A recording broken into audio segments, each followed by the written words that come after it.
This is Tim Bryce with my column entitled, Why the American People Hate Obamacare.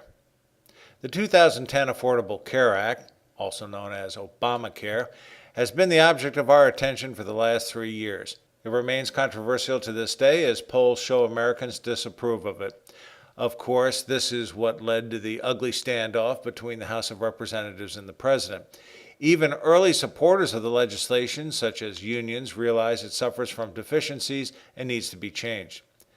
The bill was voluminous, making it doubtful the Congress knew what they were voting for at the time. As Nancy Pelosi said, who was then Speaker of the House, quote, "But we have to pass the bill so that you can find out what is in it," end quote. And herein lies the problem.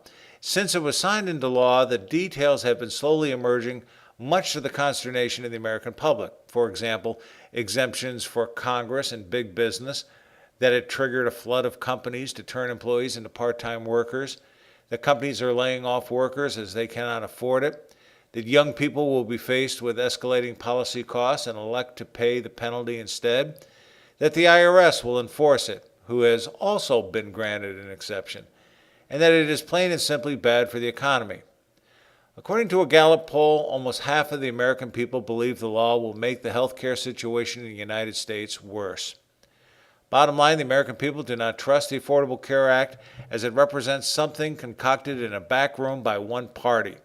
It was certainly not something considered transparent as promised by the President, who said on his website, quote, "My administration is committed to creating an unprecedented level of openness in the government. We will work together to ensure the public trust and establish a system of transparency, public participation, and collaboration. Openness will strengthen our democracy and promote efficiency and effectiveness in government," end quote. This is hardly what happened with the Affordable Care Act. This is not how business would devise such a solution.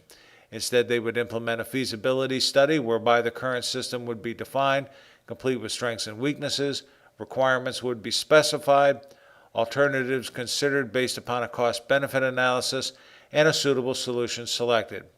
By going through this process, nothing is hidden and everyone understands what is going on. More importantly, it leads to an intelligent business decision. This didn't happen, though, did it? Some people argue the preparation of a feasibility study would have been too laborious and time-consuming. Well, maybe. But when you consider the chaos we are currently embroiled in, a feasibility study would have made a lot more sense than the way the Affordable Care Act was drafted and implemented. The fact remains we enacted a law that looks like it will do more damage than good.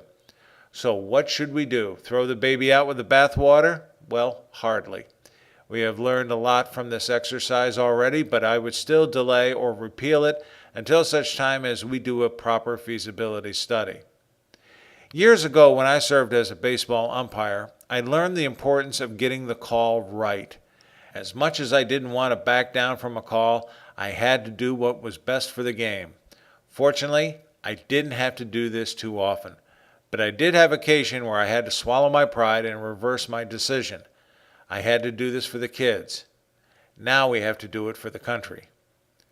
Friends, keep the faith. This is Tim Bryce in Palm Harbor, Florida. Follow me on the internet at timbryce.com.